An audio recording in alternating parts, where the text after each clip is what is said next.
Jemaat yang dikasihi oleh Tuhan Yesus Kristus, mari bersama-sama kita memperhatikan bacaan kita pada saat ini. Saya akan membaca dari 1 Petrus 4 ayat 7 yang demikian. Kesudahan segala sesuatu sudah dekat, karena itu kuasailah dirimu dan jadilah tenang, supaya kamu dapat berdoa. Jemaat, tentu kita pernah berhadapan dengan situasi yang pelik, di mana seolah tidak ada lagi jalan keluar untuk masalah yang sedang kita hadapi. Padahal, waktu sudah begitu mendesak dan memaksa kita untuk segera mengambil keputusan. Dalam kondisi seperti itu, tentu kita bingung. Respons kebanyakan orang pada umumnya menjadi panik. Panik muncul karena adanya rasa takut, gelisah, dan cemas yang berlebihan. Perasaan ini terjadi karena ketidaktahuan terhadap apa yang akan terjadi. Orang yang diserang kepanikan biasanya akan merasakan detak jantung yang cepat, nafas menjadi pendek, pusing, otot menjadi tegang, sulit tidur, dan gemetar. Tak sedikit peneliti yang menyebutkan bahwa kepanikan dan stres berdampak pada sistem imun tubuh. Hal ini terjadi karena ketika kita dilanda stres, kemampuan sel darah putih untuk melawan infeksi menjadi berkurang. Makin rendah sel darah putih, makin rentan kita terinfeksi virus, termasuk influenza dan juga peradangan. Selain itu, kepanikan tidak membawa dampak positif sama sekali pada kita. Orang yang panik menyebabkan otak tidak dapat berpikir dengan jernih.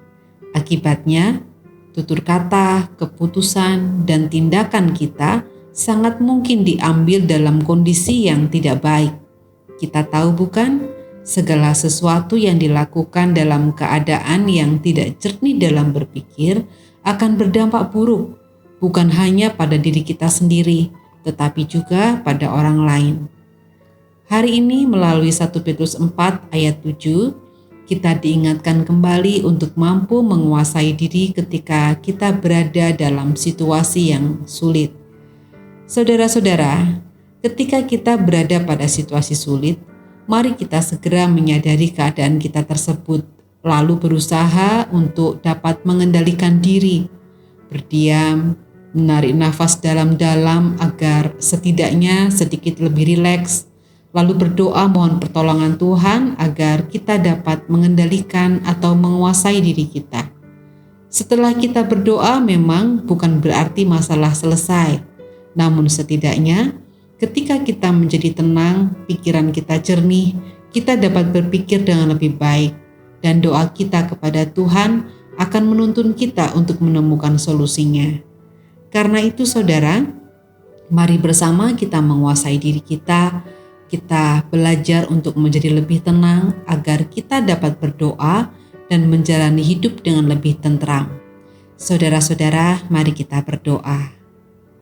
Allah Bapa kami yang Maha Kasih, kami bersyukur untuk hari ini. Engkau telah menolong kami sehingga kami dapat melalui sepanjang hari kami ini dengan berbagai peristiwa yang telah terjadi.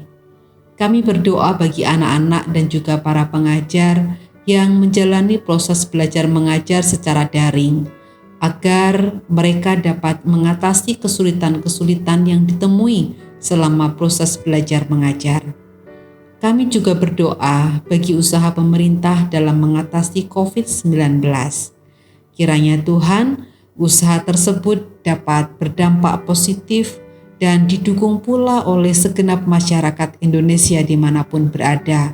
Kami sungguh memohon kepadamu ya Tuhan, kiranya Roh Kudus-Mu saja yang menggerakkan masyarakat, agar kami semua memiliki sebuah kesadaran untuk mematuhi protokol kesehatan dan menahan diri untuk melakukan aktivitas yang dapat memicu penyebaran COVID-19.